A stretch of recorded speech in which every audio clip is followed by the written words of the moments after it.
তো আজকে রবিবার 14 তারিখ, আজকে আমার মেয়ের ড্রয়িং পরীক্ষা ছিল।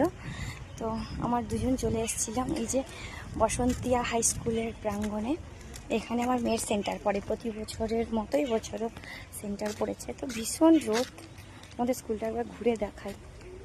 এই দেখো, ওদিকটা সাংস্কৃতিক মঞ্চ সম্ভবত, তো এদিকটা স্কুল। আর ছুটি হয়ে গেছে, অনেক গার্ডিয়ানরা এখানে ওয়েট করছে। কিছু জনের ছুটি হয়ে গেছে, অনেক দূর থেকে এসছে। হ্যাঁ, আর এই যে স্কুল,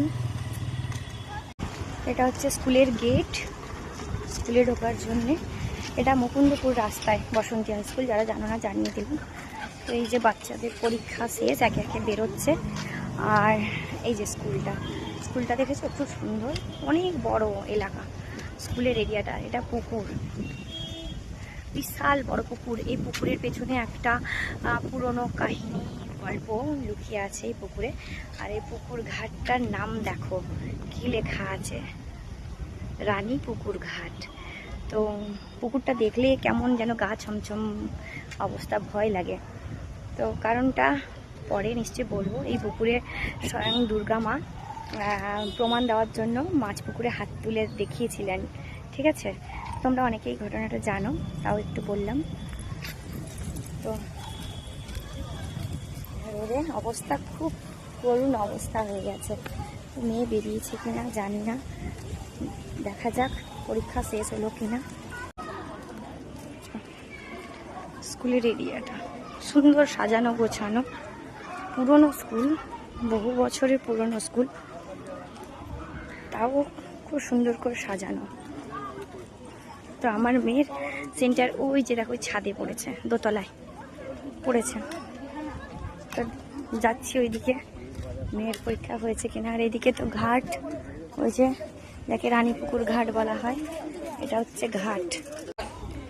সব বাচ্চারা বেরিয়ে চলেই যাচ্ছে, আর আমার মেয়ের এখনো পর্যন্ত ড্রয়িং কমপ্লিট হয়নি। তো দেখো আমার মেয়ে ওই যে ছাদে ওই রুমটায় পড়েছে, ওইখানটায়। তো তুলি রং তো একটু দেরি হবে, সময় লাগবে বলছে। তো কখন নামবে, গরমে দাঁড়িয়ে আছি, বিরক্ত লাগছে, কিছু করারও নেই। এই গরমের মধ্যে কতক্ষণ আর দাঁড়াবো, খাওয়া নেই, দাওয়া নেই, স্নান নেই, কিছু না। বেরোচ্ছেও না, স্যার ছাড়ছেনও না, কত দেরি হবে তার ভগবান জানে। রোদ খুব একটা নেই, কিন্তু গুমোট, প্রচণ্ড গুমোট। এখানে গাছের তলায় এই যে দাঁড়িয়েছি, একটু ঠান্ডা ঠান্ডা লাগছে, বাতাস হচ্ছে। বাড়ি কখন যাবো তার ঠিক নেই। প্রতি বছর ঠিক এই সময়ে এই জায়গাটায় আসি, মেয়ের পরীক্ষা থাকে। তো পরিবেশটা দেখে খুব মনোমুগ্ধ হয়ে যাই, এত সুন্দর পরিবেশ। আর সাইডে পুকুরটা বেশ বড়, তার সঙ্গে সাজানো গোছানো বাগান, এই যে সুন্দর সুন্দর গাছ। গ্রামের পরিবেশ যেটা হয় আমার সত্যি ভীষণ ভালো লাগে। আর এখানকার এরিয়াটাও অনেকটা বড়। আর গ্রামের স্কুল বলে যে অপরিষ্কার নোংরা তা তো নয়, যথেষ্ট পরিষ্কার। স্যাররা রাখার চেষ্টা করেন।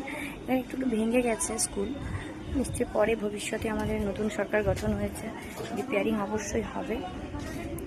ক্লাসরুম, আর এটা সিঁড়ি, ছাদে ওঠার একটা সিঁড়ি, এটা লক করা আছে কারণ স্কুল যেহেতু বন্ধ।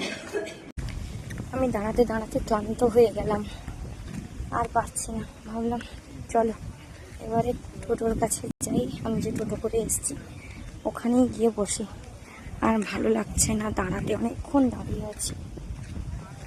আর এখানে ম্যাডাম ভিডিও করছে, দেখো এলাকা দেখেছে, ভিডিও করছে,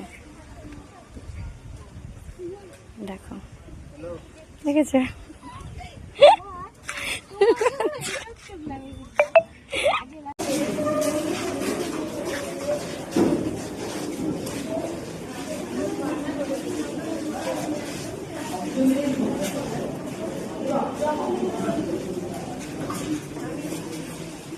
যে বসে বসে গল্প করছে, দেখো ওই যে